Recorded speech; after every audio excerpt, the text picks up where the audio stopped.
Darles las gracias, como digo, por tener esta amabilidad de compartir este tiempo con nosotros, de presentar dos obras que recogen la experiencia de una vida.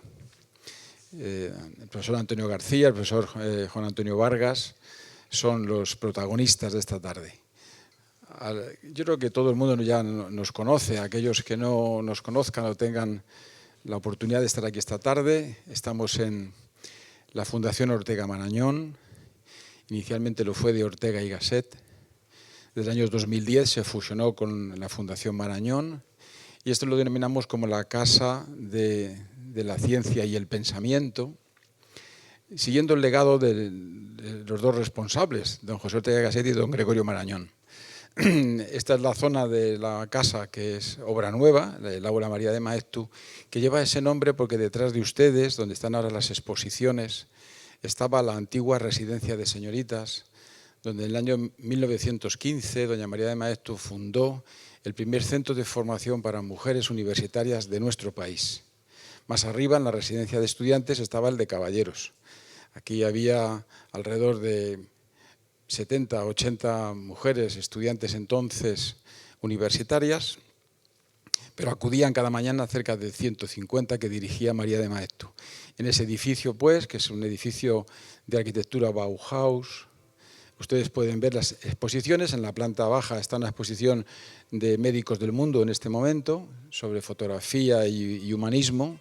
En la planta primera tienen ustedes una exposición sobre la vida y obra de don José Ortega y Gasset y en la segunda de don Gregorio Marañón, respetando lo que eran las habitaciones de la residencia de señoritas, y son como imágenes rápidas de los aspectos de la vida en el entorno del pensamiento y de la ciencia y del humanismo.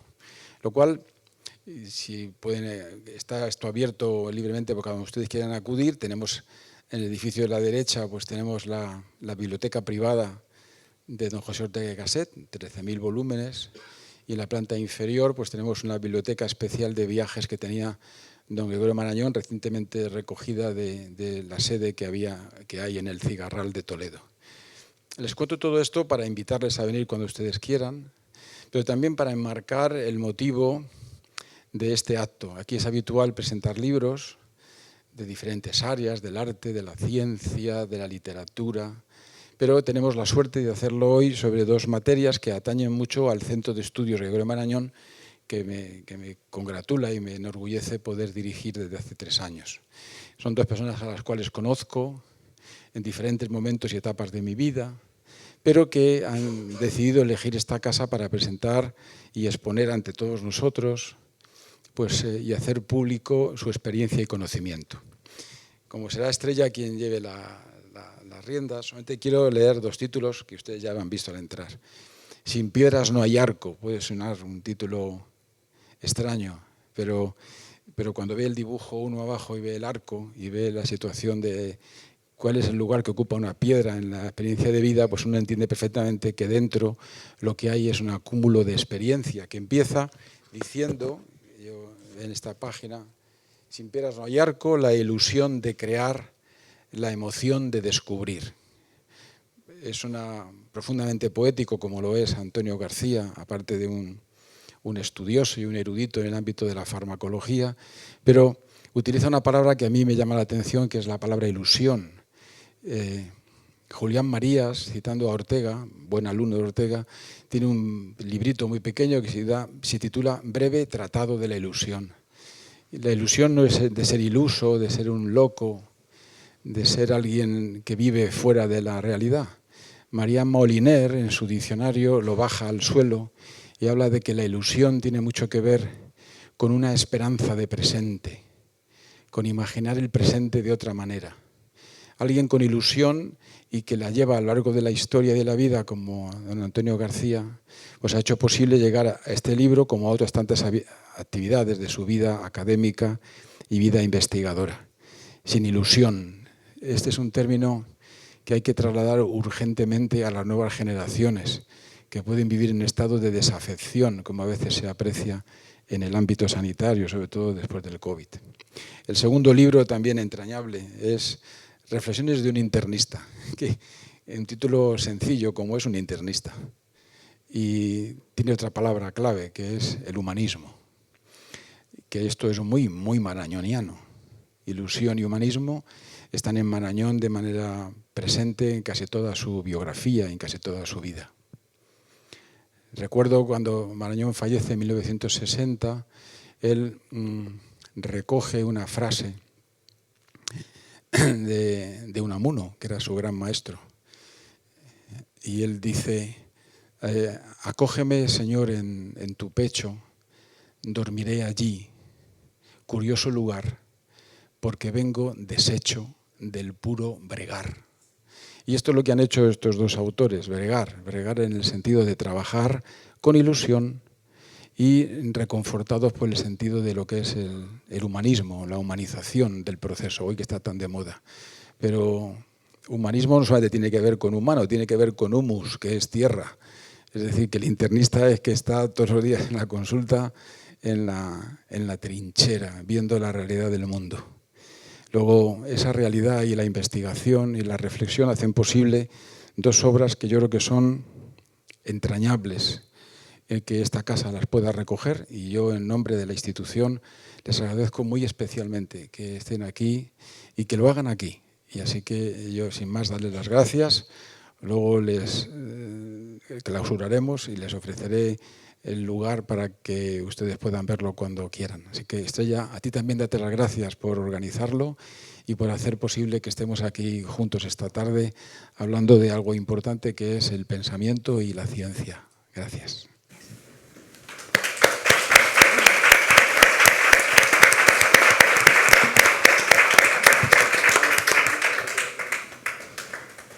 Bueno, pues buenas tardes. Muchas gracias a todos por acompañarnos.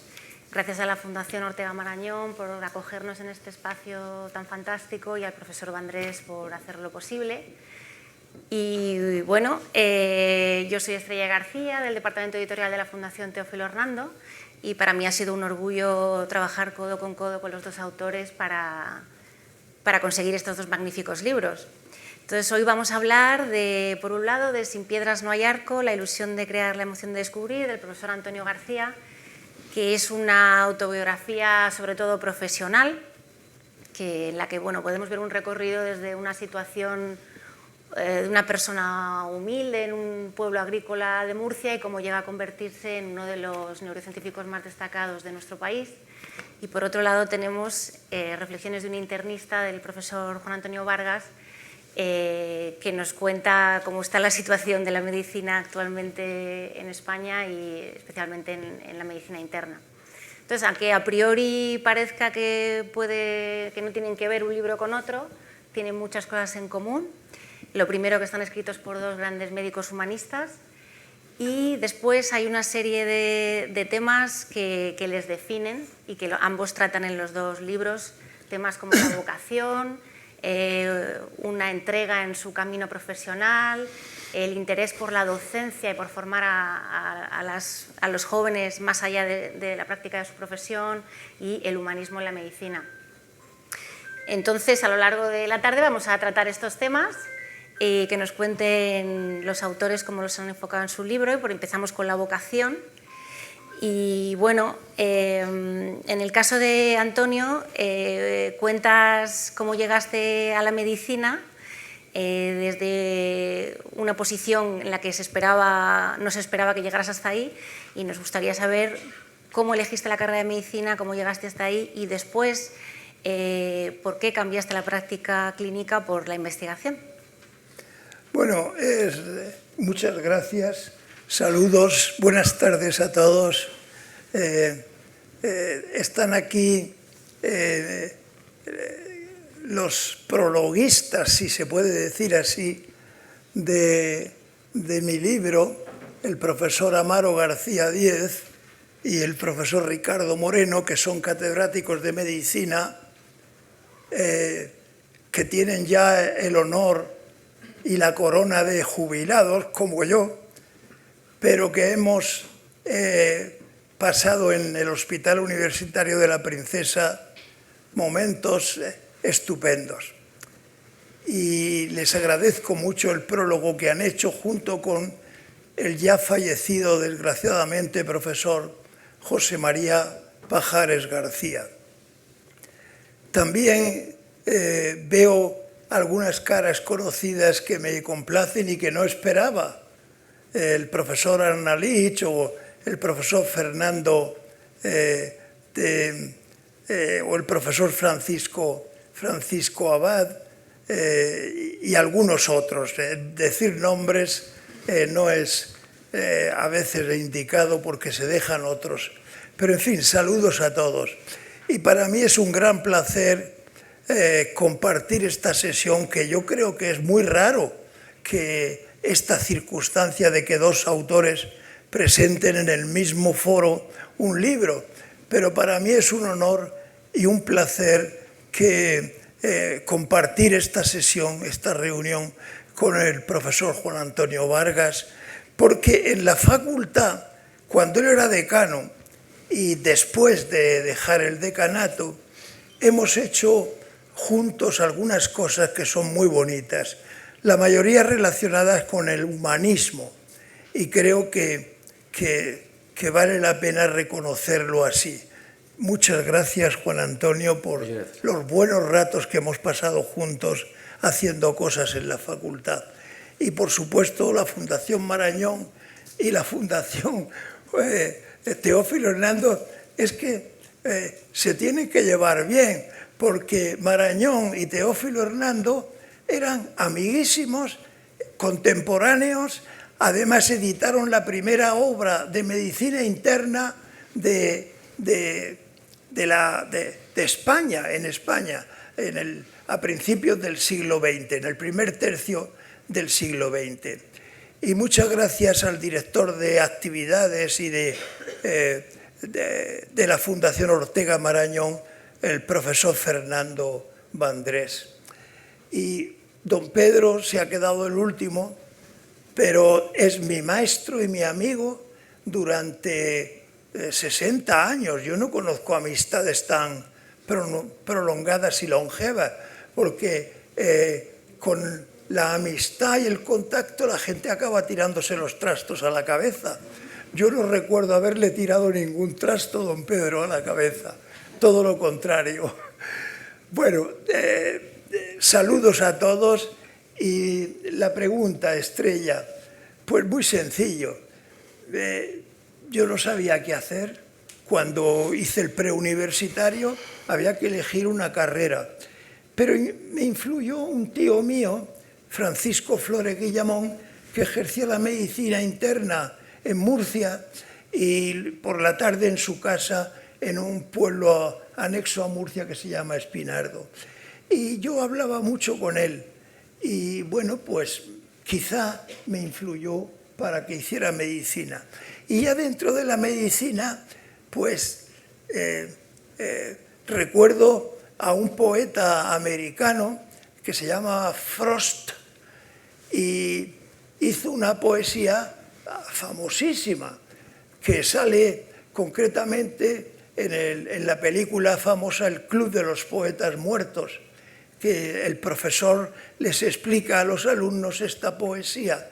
Y es una poesía que habla de que en la vida hay bifurcaciones en el camino y uno sabe si tomar el más transitado o el menos transitado. Y Frost concluye la poesía diciendo: yo tomé el menos transitado y eso marcó la diferencia. Pues yo estudié medicina como otros 1.500 alumnos en los años 60 en la Complutense, entonces no había numerus clausus, y estaba destinado a ejercer la medicina. Y de hecho estuve 3 años en la Cruz Roja con el profesor Luis Felipe Pallardo, pues viendo enfermos. Y por las tardes, don Teófilo Hernando me dio una carta para don Benigno Lorenzo Velázquez, que a su vez me llevó al laboratorio de un joven investigador, así me lo presentó, que acaba de regresar de Estados Unidos y que está montando un laboratorio y vas a aprender mucho con él. Y me presentó al profesor Pedro Sánchez García. Corría el año 1966, aproximadamente. Entonces, don Teófilo por un lado, don Pedro por otro, ganaron la partida 2-1, porque Pallardo era 1 y ellos eran 2. Y me dediqué al laboratorio. Y bueno, pues así es la historia que cuento en el libro. Juan Antonio, en tu caso, sí. La medicina, vocación temprana, la medicina interna. Bueno, yo primero, igual que ha hecho Antonio, al que, bueno, para mí es un tremendo honor estar aquí contigo y que tengamos esta oportunidad de presentar los dos libros. Lo primero que tengo que dar es gracias, ¿no? Verdaderamente lo he dicho muchas veces, pero esto es un regalo, un regalo total que se me hace a mi persona. Desde la Fundación Ortega Marañón, con Fernando Vandrés a la cabeza, y con la Fundación Teófilo Hernando con vosotros dos, porque de alguna forma Estrella ha hecho un trabajo impresionante a nivel editorial. Y bueno, y Antonio creyó rápidamente en esta idea de poner en marcha estos libros, ¿no? Aquí hay muchas personas a las que quiero y realmente este libro, como iremos viendo, pues está realizado por pequeñas reflexiones en relación a mi hija mayor, que está allá al fondo, a María, que en un momento determinado, ella trabaja en iSanidad, pues me pidieron escribir una columna mensual y me puse a ello y bueno, y luego se ha hecho esta recopilación que va mucho más allá de lo que yo podía pensar, desde luego, me hace una ilusión enorme. Y aquí hay mucha gente a la que quiero del ámbito de la facultad, del hospital, que me han acompañado a lo largo de mi vida en muchos momentos. Por eso, muchas gracias. Pero a la pregunta, bueno, yo en mi familia teníamos el antecedente de una enfermera, matrona, a principios del siglo XX, pero no había nadie, digamos, no tenía ningún antecedente médico. Y bueno, en un momento determinado, en el año 77, pues se planteó la posibilidad de, bueno, ¿qué voy a hacer? Y fue prácticamente pues, un compañero el que me indicó, bueno, pues podríamos hacer medicina. Yo en aquel momento pues me quedé un poquito dubitativo, pensé que quizás era una buena opción y bueno, pues hice la prescripción. Claro, en aquellos años ya sí que había números clausos y cuando me volví de mis vacaciones me di cuenta que no me habían admitido. No me habían admitido. Y entonces, bueno, pues para mí fue un bajón enorme, me había quedado una décima y entonces pensé qué hacer en mi vida, ¿no? Y en mi vida la decisión fue, de alguna forma, acudir como oyente allá a la Universidad Complutense y pasé aquel primer año pues escuchando clases de anatomía, de bioquímica, la anatomía de Llorca, la bioquímica de Tamarit, bueno, de grandes maestros de la época. Y al año siguiente, como había habido un cambio en los estudios, en cuanto a que por detrás de nosotros venía la enseñanza general básica, yo hice el bachiller antiguo, pues pude entrar. Esto que parece algo que en su momento yo lo pude vivir negativo, para mí fue algo absolutamente fundamental.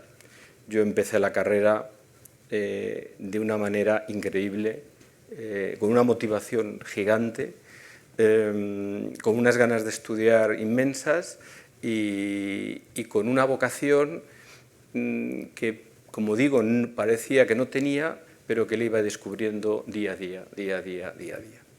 Y entonces, bueno, pues empecé la carrera, encontré en mi camino pues personas que me ayudaron. Yo roté en el Hospital Guerrero de Marañón, allí había un residente de medicina interna, Paco Ortiz Monzó, que me cogió de la mano y hacía con él las guardias y hacía la planta, y eso para mí fue también fundamental. Es verdad que hacía cuestiones quirúrgicas, pero realmente me daba la impresión de que la relación médico-paciente entendida en su totalidad era lo que más me llenaba, ¿no?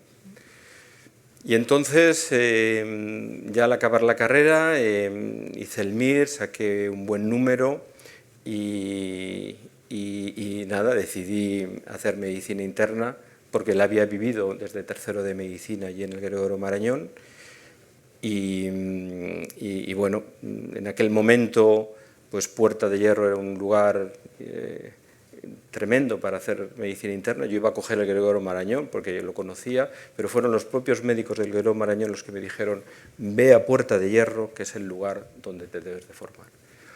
Y allí fui y bueno, pues me encontré con gente excelente, a la cabeza de todos Miguel Yebra, que está aquí sentado, que igualmente me cogió de la mano y fue capaz, bueno, pues de influir en mi vida de una manera total, y eso fue acrecentando la vocación, con lo cual mi vocación ha sido algo que ha ido creciendo a lo largo de los años, que no ha sido... Pues de la vocación siempre se habla mucho como la llamada, ¿no? Yo esa llamada la tuve en algo como algo que progresivamente me iba llegando, que le iba fortaleciendo, que me iba acrecentando en mi posición del trato con el paciente, de la cercanía con el paciente, y yo creo que eso es lo que me ha mantenido con una vocación a lo largo de la vida estable y poco a poco mayor, porque en el fondo siempre he puesto al paciente en el centro de mis preocupaciones y sobre todo con un intento de mirada de ayuda, de mirada compasiva, pero de ayuda real, ¿no? Entonces, creo que este fue el inicio y que matizó toda mi vida, sin ningún antecedente médico, pero sin embargo pues tuve esa oportunidad de encontrar a gente en mi camino que me ayudó enormemente. Bueno, además de esa posible o no vocación inicial, lo que sí se desprende de vosotros claramente es una gran entrega por la profesión en todo vuestro camino.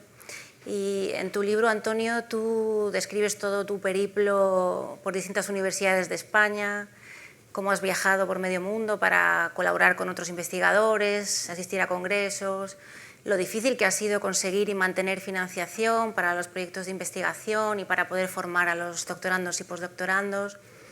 ¿Y crees que en la actualidad un joven investigador va a tener un camino parecido al tuyo, más complicado o más fácil? ¿Y qué recomendarías para ese camino, para un joven investigador? ¿A quién recomendaría? ¿Qué le recomendarías para el camino de la investigación? A un joven. Pues mira, Erwin Näher, recuerda a Erwin, don Pedro. Erwin Näher es un premio Nobel alemán que descubrió unas técnicas de electrofisiología que permitían por vez primera abordar el lenguaje eléctrico de las neuronas a nivel del sistema nervioso central. Y tuvimos una coincidencia que nos gustaba un tipo de neurona a los dos. Y yo le escribí, estaba en San Francisco en un año sabático, le escribí diciéndole que se viniera a mi laboratorio a ayudarme a montar un equipo de PatchClan. Y yo no esperaba que me contestara, todavía no era premio Nobel, tan positivamente, y lo aceptó.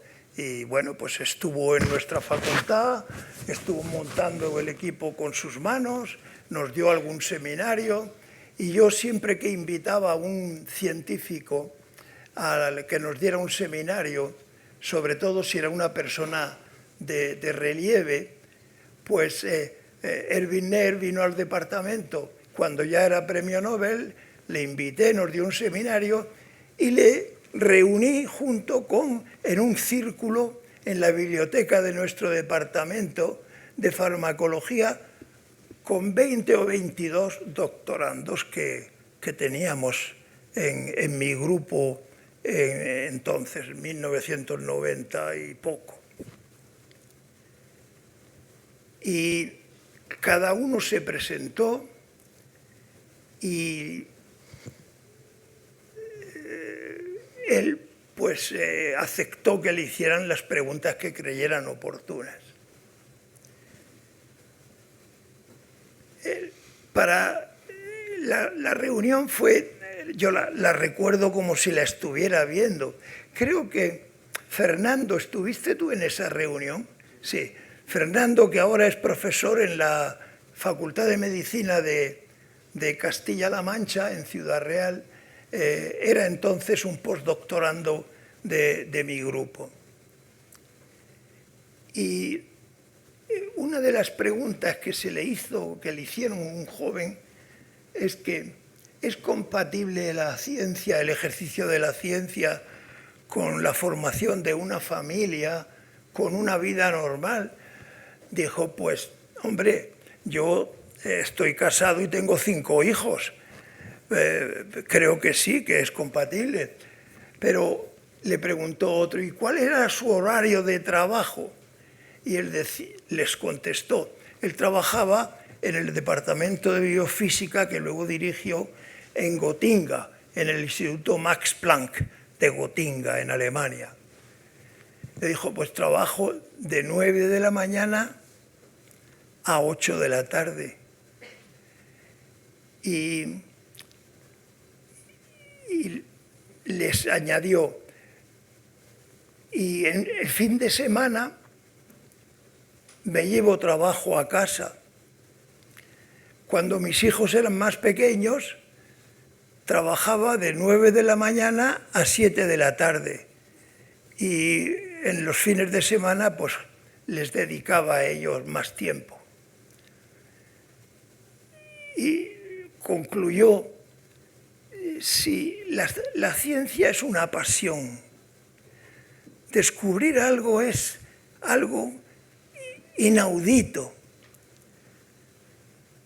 Entonces, si te enganchas, si te dedicas a la ciencia, no debes preocuparte por lo que va a ser de ti, porque vas a encontrar salida a tu vida y vas a tener momentos muy gratos. Y esto es un poco lo que les dijo un premio Nobel a 22 chicos y chicas que estaban haciendo sus tesis doctorales o su postdoctorado en aquellos años 90. Todos ellos han salido adelante, unos en la universidad, otros en el extranjero y otros en la industria farmacéutica, pero todos han seguido adelante y han hecho su camino investigador. No sé si respondo a esto, a tu pregunta. Sí, claro, claro.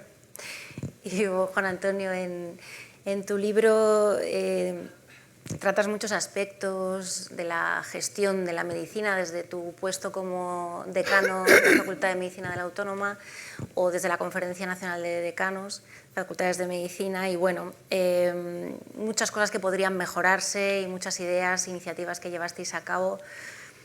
Y bueno, ¿qué crees que necesita un médico para dedicarse hoy en día a ello? ¿Qué diferencia ves con tu camino y qué consejo darías? Bueno, las cosas han ido cambiando, ¿no? Las cosas se han modificado claramente.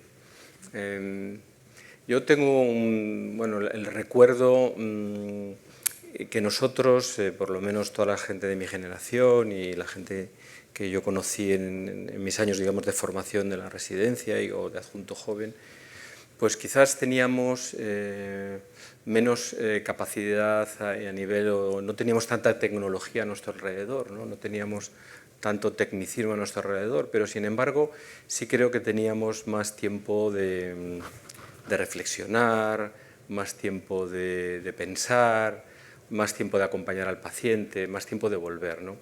Creo que ahora mismo los residentes de mi servicio, los residentes en general, y los adjuntos jóvenes también, pues viven en un momento demasiado, por un lado, tecnológico, que eso no está nada mal, pero que te lleva a ir de una manera demasiado rápida, ¿no? Entonces, ahí yo creo que los valores a nivel de lo que pensamos como médicos, creo que los valores se mantienen, ¿no? En cuanto a la capacidad de ayuda a la otra persona y ver a la otra persona como persona pues en su conjunto, ¿no? Entonces yo creo que los valores los tenemos, pero iguales. Pero la diferencia, pienso que en nuestra época, digamos, de formación, teníamos esa capacidad mayor de poder reflexionar, teníamos menos alternativas diagnósticas y terapéuticas, pero sin embargo teníamos más posibilidades de eso, pues de escuchar y de sentar. Ahora la gente joven pues está también muy enfocada con los protocolos, muy enfocada con la burocratización, muy enfocada con algunos aspectos que te pueden a veces alejar verdaderamente del motivo total que es la medicina, que es tratar a la persona. Con lo cual creo que lo tienen, a mi juicio, más difícil, a pesar de que sería como un contrasentido, ¿no? Porque ahora tenemos muchas más cosas, pero en ese aspecto yo creo que lo tienen un poco más difícil. Con lo cual, mi consejo a las personas que empiecen, yo creo que es eso, no olvidar que esta es una profesión de humano con humano, y eso evidentemente significa que la otra persona tiene una mochila personal muy amplia, no solamente la cuestión médica, sino la cuestión de su biografía, de todo su componente emocional, y que entonces, de alguna manera, hay que intentar ponerse en ese lado. Yo realmente, lo digo muchas veces, pero es que y esto con Fernando lo hemos hablado tantas y tantas veces, este aspecto de Marañón y la silla, ¿no? Que lo hemos hablado en otras ocasiones, es que para mí es algo como fundamental, ¿no? Porque que Marañón dijera a finales de los años 50 que lo más importante o el mayor invento era la silla, es que es crítico, porque en el fondo lo que quiere decir es que vamos a sentarnos, vamos a hablar, vamos a reflexionar, vamos a tener tiempo de mirarnos a los ojos, vamos a empatizar. Yo creo que eso es en el año 50, en el 2026, esto es de todo tiempo y de mucho antes ya, desde tiempos inmemoriales, con lo cual creo que esa filosofía creo que intentar absolutamente mantenerla. Entonces yo creo que cuanto más nos acercamos a la persona, pues mucho mejor. Pero también nuestra gente más joven, pues como digo, tiene menos tiempo, y al tener menos tiempo en muchas cosas, pues eso también produce cierto agotamiento. Y claro, para tener tiempo también hay que tener tranquilidad, y hay veces que eso, yo lo admito, que no lo tienen. Entonces esto es una labor en la que uno también tiene que ir aprendiendo, ¿no? Y tiene que ir aprendiendo en el día a día. Gracias. Algo de lo que habláis mucho los dos en vuestros libros es de vuestro interés por la docencia, por la formación de jóvenes médicos y jóvenes investigadores, y contáis distintas iniciativas que habéis llevado a cabo, sobre todo tú en tu libro, Antonio, cuentas cosas muy curiosas, sobre todo para fomentar las vocaciones científicas, con algunas charlas en institutos, incluso con premios Nobel, o fomentar los congresos de estudiantes para que se dediquen a la investigación, ya en el mismo grado de medicina, favorecer el pensamiento crítico con los seminarios de problemas. ¿Cuál crees que es la llave para motivar a alguien para que se dedique a la investigación? ¿Crees que las iniciativas que tú has fomentado y que se mantienen hoy en día favorecen esa motivación? Bueno, yo creo que la respuesta es sí. Todas esas actividades que has mencionado, que están descritas detalladamente en el libro, pues ayudan a motivar a la gente joven para que se dedique a la ciencia y a la educación. Y hemos hecho a lo largo de los años muchas actividades en ese sentido, pero si hay alguna que destacar son los minicongresos. Don Pedro y yo, y el fallecido que recuerdo ahora, profesor Jesús Marín, pues pensamos que si el estudiante hacía un trabajo a lo largo del curso académico tutelado por un profesor y lo presentaba en forma de un congreso a sus compañeros, le llamábamos mini congreso, que fue un término acertado, aunque de mini no tenía nada, pues podríamos primero ayudarles a desarrollar el pensamiento crítico, que tan importante es, por ejemplo, en el diagnóstico diferencial, aunque ahora se haga menos ese diagnóstico diferencial, pues porque las pruebas complementarias y la inteligencia artificial probablemente están matando un poco esa capacidad del médico de deducir problemas. Yo he vivido directamente 35 ediciones en 35 cursos académicos en la Facultad de Medicina de la Universidad Autónoma de Madrid. Pero es que luego yo trabajé un quinquenio en la Universidad de Alicante, por razones que no vienen al caso, pero que también describo en el libro. Y lo primero que hice en el primer curso que impartí farmacología a los estudiantes de medicina de tercer curso en la recién creada Universidad de Alicante, en los años primeros 80, fue implementar el mini congreso de la UAM, de la Universidad Autónoma de Madrid, con la ventaja de que ese congreso se expandió a toda la facultad, no era solo de farmacología. Y luego en la Universidad Miguel Hernández de Elche, porque la Facultad de Medicina, que también tiene gracia, se trasladó o la forzaron a trasladarse de la Universidad de Alicante a la recién creada Universidad Miguel Hernández en los años 90. Pues el mini congreso se exportó junto con la facultad y se convirtió en un congreso nacional de estudiantes con asistencia de 800 a 1000 alumnos de toda España y algunos bastantes extranjeros. Luego los mini congresos se expandieron a la Universidad de Santiago de Compostela, a la Universidad del País Vasco, a la Universidad de La Laguna, en fin, y en algunas universidades extranjeras que yo conozco también. Fue una actividad que la hicimos 20 años antes del Plan de Bolonia. Es decir, queríamos que el alumno interviniera activamente en su autoaprendizaje. Como dice en el magnífico libro que ha escrito el profesor Ramiro Díez Lobato sobre historia de la educación médica, hay que meter al estudiante en el hospital, a la cabecera del enfermo, y el que se quiera dedicar a la ciencia, pues en el laboratorio. Y esta experiencia no puedo narrar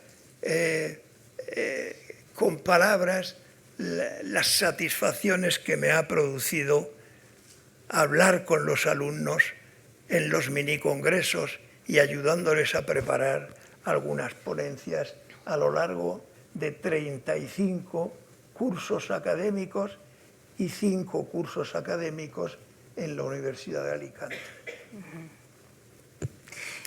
Antes de que me hagas la pregunta, bueno, transformamos en la facultad ese minicongreso de farmacología en el minicongreso de investigación biomédica y lo hicimos con una voluntad de continuidad. Ya sabes, Antonio, que para mí el minicongreso de farmacología era santo y seña de la facultad, pero de alguna forma lo ampliamos no solamente a la farmacología, sino a la bioquímica, a la fisiología, a la microbiología. Y entonces en tercero hacemos este minicongreso, que se sigue llamando igual, minicongreso de investigación biomédica, y que creo que sigue teniendo una trascendencia fundamental para, de alguna forma, a veces eso, tener ejemplos, porque hay profesores que les van a guiar, y tener, de alguna forma, o despertar algunas vocaciones investigadoras o personas que tienen vocación clínica, pero que van a tener en su vida también esa vocación investigadora. Con lo cual, para mí, yo lo transformé de farmacología a investigación biomédica, pero quería hacer este comentario en el sentido que para mí es como si hubiese continuado ese minicongreso y así lo noto hasta el momento actual.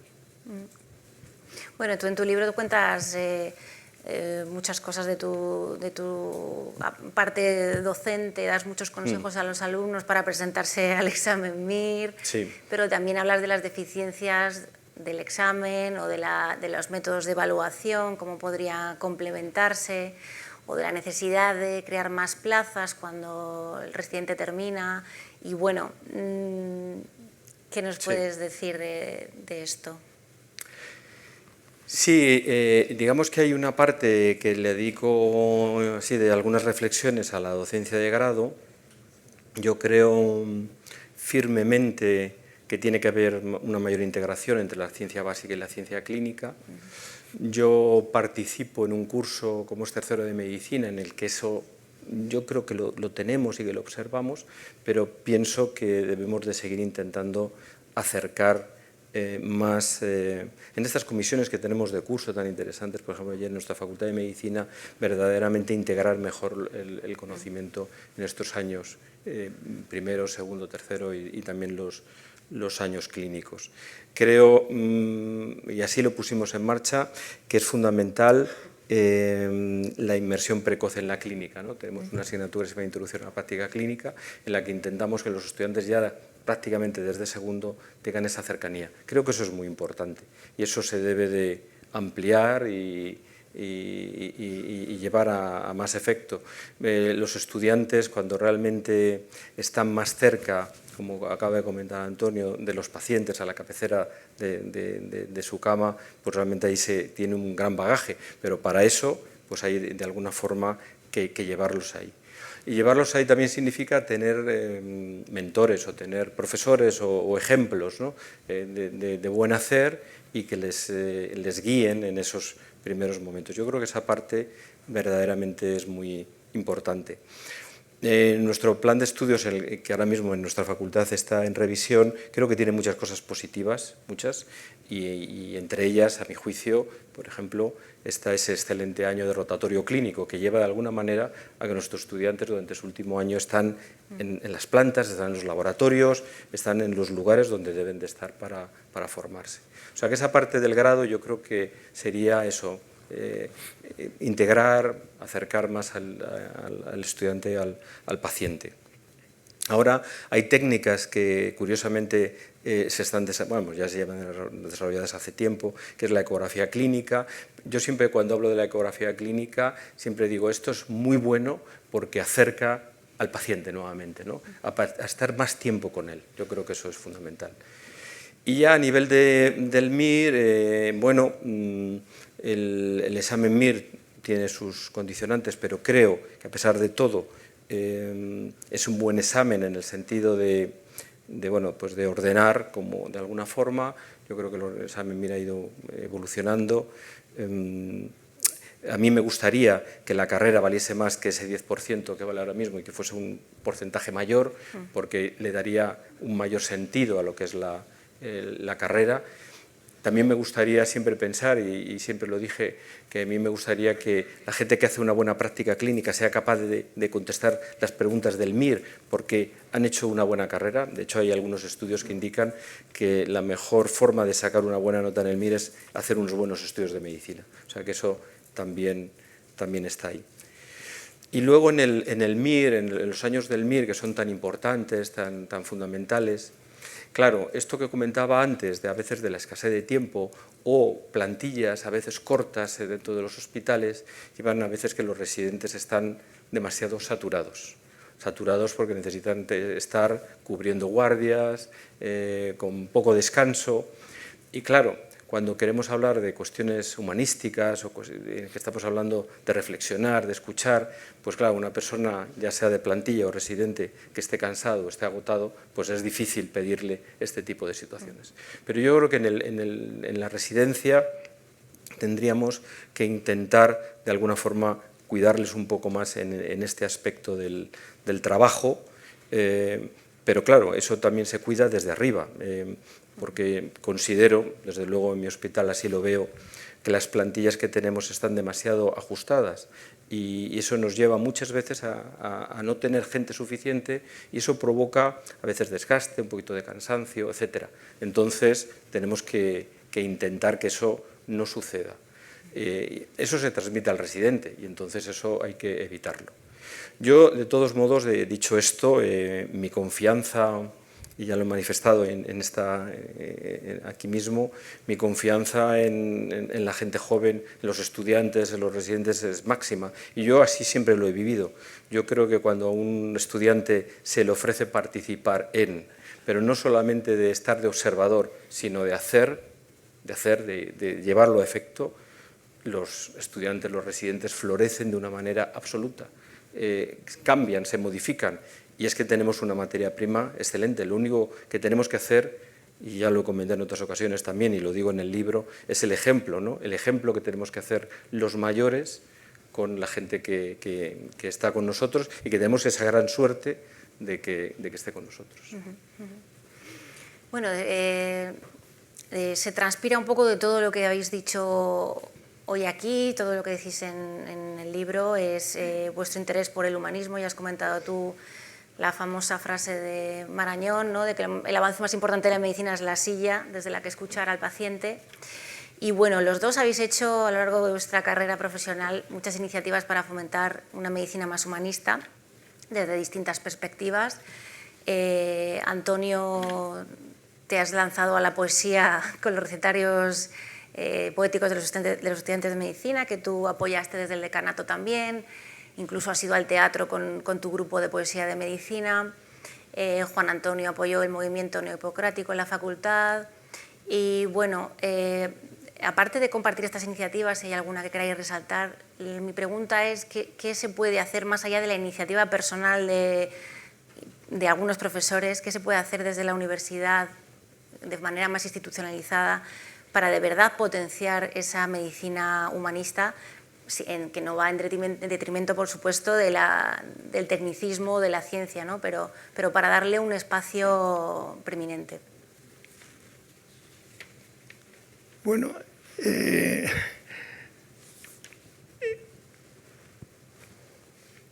en el Renacimiento no había duda que la ciencia y la cultura iban de la mano. Después, los avances tecnológicos, que también han afectado a la medicina, han separado ambas actividades, y el médico humanista representado en España por Gregorio Marañón y el origen del médico humanista probablemente se remonta a Hipócrates. Bueno, pues ahora se intenta recuperar un poco en algunos sectores ese acercamiento del médico al paciente y viceversa. Y cuando Juan Antonio era decano, pues hubo varias iniciativas en ese sentido. Una de ellas era pues poner en la facultad, que no parece relevante, pero poner un busto de Hipócrates y hacer un acto de humanismo y bueno, pues era interesante. Y yo utilicé la poesía como herramienta para apoyar de alguna manera la formación humanista de los futuros médicos estudiantes de medicina. Un día cogí a 2 estudiantes del grupo de teatro, un estudiante y una estudiante, y les di 2 textos poéticos. Y les dije que en los últimos minutos de mi clase, que yo destinaba a la poesía, pues que recitaran una poesía de Zorrilla, el Don Juan y Doña Inés. Y el estudiante se subió detrás del teatro, sin que nadie le viera. El teatro era el aula, un aula escalonada de la Facultad de Medicina Autónoma de Madrid. Y fue descendiendo las escaleras poco a poco, pues recitándole a Doña Inés su apasionada declaración de amor. ¿No es cierto, ángel de amor, que en esta apartada orilla más pura la luna brilla y se respira mejor?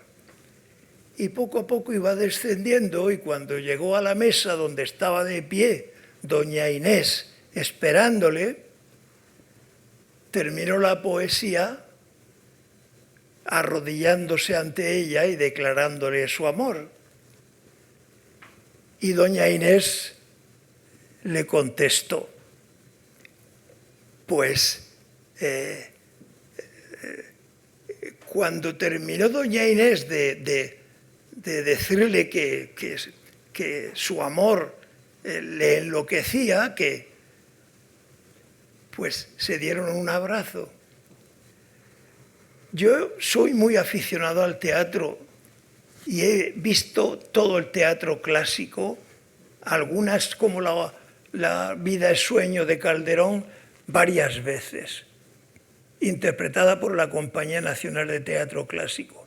Jamás he visto un aplauso de la gente, de los estudiantes de medicina en el aula, más prolongado y más fervoroso que le dieron a esta pareja de compañeros. Entonces yo dije, les gusta la poesía. A los jóvenes les gusta la poesía. Lo que hay que hacer es sabérsela vender. Y a partir de ahí creamos un grupo de poesía que todavía perdura, que ahora lo lleva una internista que trabaja en el servicio de Juan Antonio, Ángela Gutiérrez Rojas, y que coordina el grupo. Y bueno, editamos 4 volúmenes y la Fundación Teófilo Hernando tiene ahora el 5º volumen en la imprenta editándolo, de poesías que son poesías de muchos poetas, algunas de los estudiantes, pero comentadas por los estudiantes. Muchos comentarios, para mi gusto, son mejores que la propia poesía. Y el decano nos prologó los 4 volúmenes y nos financió la mitad. La otra mitad la financió la Fundación Teófilo Hernando. Editamos 2000 ejemplares de cada volumen y se los dimos gratuitamente porque no se pueden vender, obviamente. Es una edición novenal. Los dimos gratuitamente a todos los estudiantes de la facultad y a algunos profesores que los quisieron. Entonces, bueno, yo creo que ha sido interesante. El grupo de teatro que el decano ha apoyado mucho, los sucesivos decanos, pero Juan Antonio particularmente, pues es que es una gozada las obras que se preparan a lo largo del curso y las interpretan al final. Y bueno, este es mi comentario. Hay que apoyar la humanización de la medicina por todos los medios posibles. Sí, vamos, totalmente de acuerdo con Antonio. Yo, desde luego, en mis años de decano, cuando encontré todo lo que había dentro de la facultad, que para mí había pasado ciertamente desapercibido, como el grupo de poesía, el grupo de teatro, consideré que eso era oro puro. Cuando vi cómo participaban, cuando vi cómo se entregaban, yo decía, es que esto realmente es formativo, ¿no? Esto va más allá de saberse la insuficiencia cardíaca, sino que esto te ayuda para la vida, te ayuda también para el trato con los demás, ¿no? Entonces yo creo que todos los aspectos que yo pude encontrar en la facultad, pues yo he seguido teniendo esa idea, ¿no? Llámese la poesía, llámese el teatro, llámese la medicina narrativa, que también hay un grupo dentro de la facultad, y entonces eso yo creo que lo tenemos que llevar. Pero claro, el asunto es que a mí lo que me gustaría es que toda esta formación humanística constara de una manera real dentro de los planes de estudios. Muchas veces esto no entra de una manera clara, ¿no? Incluso se llaman habilidades blandas, tiene este término de habilidades blandas, y las habilidades blandas son la empatía, la compasión, la humildad, el ponerte en el lado del otro. Fíjate, qué blandura, justamente todo lo contrario, son las habilidades duras a mi juicio, porque el conocimiento lo tienes ahí y ahora mismo tenemos muchas posibilidades de adquirir ese conocimiento, pero todas estas dos habilidades hay que saberlas adquirir. Y vuelvo a repetir, para saberlas adquirir también tienes que tener esas personas, esos mentores, esos ejemplos que te ayuden a cogerlos. En el momento actual, como vuelvo a repetir, estamos en un momento de modificación del plan de estudios y yo estoy intentando a ver de qué forma esta formación humanística puede estar más imbricada de verdad dentro del plan de estudios. Aquí en la sala hay una persona que no le va a gustar que le nombre, que es María Guardo, que la tengo allí, que es estudiante de sexto y estoy seguro que no tiene muchas ganas de que la nombre, pero la nombro. Estamos justamente allí en el hospital pues, haciendo un curso que podríamos llamar de autoconocimiento, de identidad médica, de aquello de lo que uno dice, no solamente que lo diga, sino que lo haga, ¿no? Y estamos en ese camino. Hemos hecho un curso, ahora estamos en un segundo curso, hay compañeros que se apuntan y no damos ningún ECTS, no damos nada, simplemente damos la posibilidad de compartir, de reflexionar, un espacio de reflexión. Y gracias a María pues lo estamos llevando junto con, bueno, no es mi hermano, pero le llamo a mi hermano, Javier Segovia, jefe de servicio de cardiología, que le considero hermano, y lo llevamos los tres juntos y estamos muy contentos y muy orgullosos. Y esto es una cosa pequeñita, muy pequeñita, de nuestro hospital, de Puerta de Hierro. Lo hacemos los jueves por la tarde, pero nos llena y eso es un granito más que intentamos poner en esa formación. Y yo creo que los estudiantes que llegan allí y escuchan a María y luego escuchan a Javier o me escuchan a mí, yo creo que eso les da también fuerza y les refuerza en su vocación y en eso que queremos decir, que aparte de la técnica, que evidentemente la técnica es importante, pero no es el fin. Lo importante es la persona. Yo esto se lo comento muchas veces a mis estudiantes. Hablamos mucho de genómica, hablamos mucho de metabolómica, hablamos mucho de cuestiones, pero lo más importante es la personómica, porque en el fondo la persona es lo completo y nunca vas a encontrar a nadie por la calle, no vas a encontrar una vía espinotalámica ni un agujero de conjunción, vas a encontrar a la persona en su conjunto, con toda su mochila de cosas. Entonces yo me centro en ello, lo intento en mi pequeña parcela y intento transmitirlo a la gente que me rodea, porque es algo que creo absolutamente de corazón. Muchas gracias. Bueno, para ir un poco cerrando, una última pregunta, y es ¿qué queréis que le llegue a la gente con vuestros libros? ¿Qué queréis transmitir? Pues yo, Estrella, tengo aquí una breve frase de justificación del libro. Creo haber llevado una vida llena de las más variadas vicisitudes y avatares. Su motor ha sido la ilusión por hacer cosas. Desde crear 2 fundaciones, practicar la ciencia e inventar nuevas estrategias metodológicas docentes, hasta sentir el calor del amor, dando vida a una nueva familia, apoyándome en los principios cristianos de la vieja familia que me creó y en cuyo seno viví la infancia y la adolescencia para después salir de mi pueblo a recorrer y conocer el mundo. Este impulso creativo se suele autoabastecer, es innato, pero muchas veces se ha visto propulsado por la energía de la emoción que provoca descubrir algo que contribuya, aunque sea con una pequeña piedra, al vasto edificio de la ciencia. Me apetece contarlo por si sirviera de estímulo para jóvenes que quieran dedicarse a la ciencia y a la educación.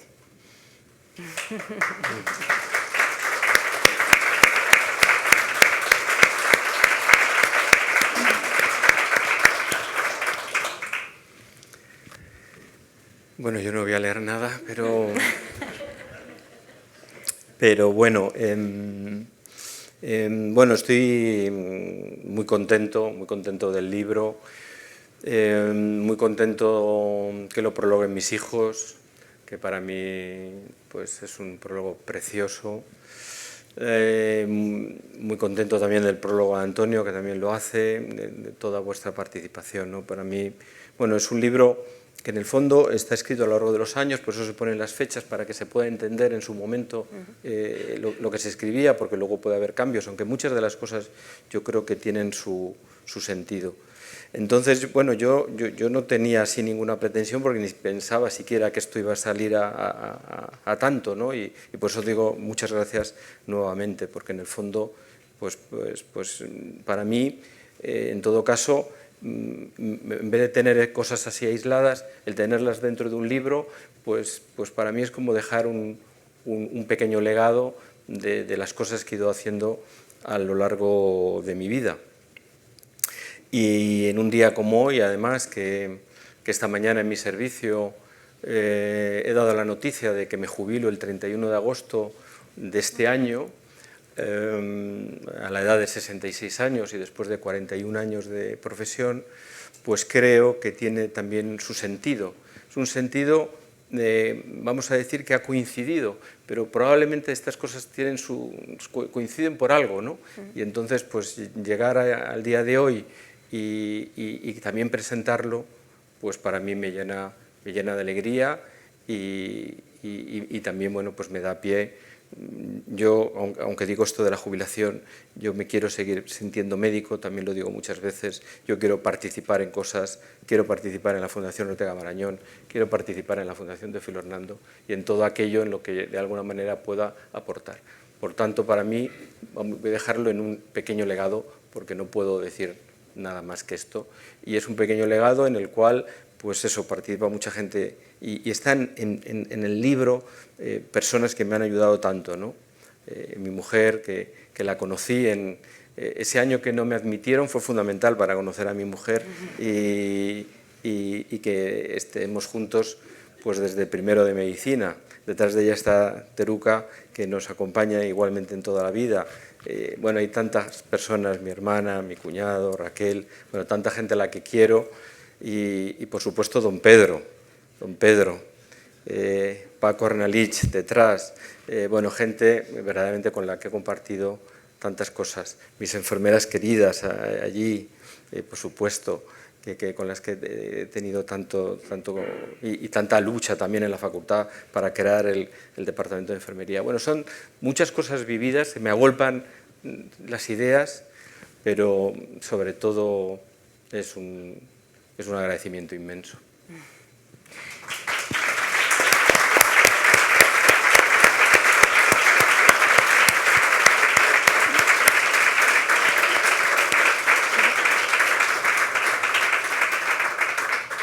¿Me permites que lea dos poesías breves? Por favor. Bueno, la primera está en el recetario, en el volumen 1 del recetario poético, y se la dedico como homenaje precisamente al profesor Juan Antonio Vargas. Y le viene al dedo, es de Gabriel Celaya y reza así: educar es lo mismo que poner motor a una barca. Hay que medir, pesar, equilibrar y poner todo en marcha. Para eso, uno tiene que llevar en el alma un poco de marino, un poco de pirata, un poco de poeta y 1,5 kilos de paciencia concentrada. Pero es consolador soñar, mientras uno trabaja, que ese barco, ese niño irá muy lejos por el agua. Soñar que ese navío llevará nuestra carga de palabras hacia puertos distantes, hacia islas lejanas. Soñar que cuando un día esté durmiendo nuestra propia barca, en barcos nuevos seguirá nuestra bandera enarbolada. Y la poesía segunda pues la escribo en la primera página de mi libro y la dedico a mi esposa, Estrella de Diego Solana, que recordaba así nuestra estancia en Nueva York cuando yo hacía el postdoctorado y donde pasamos 3 años que recordamos continuamente. Decía así Estrella: Nueva York, cemento y hierro. Nosotros, cogidos de la mano, Times Square, Lincoln Center, triángulos de luz en las esquinas, nos miraban descubriendo sus secretos. Conciertos, ballet, teatro, parques luminosos y atardeceres cerrados con el frío por compañero. Tú y yo. Después, el multicolor y ruidoso subway, Brooklyn, cuadrado apartamento, muebles austeros y cariño por tapices. Y cerca, muy cerca, las catecolaminas te esperaban. Muchas gracias, Estrella.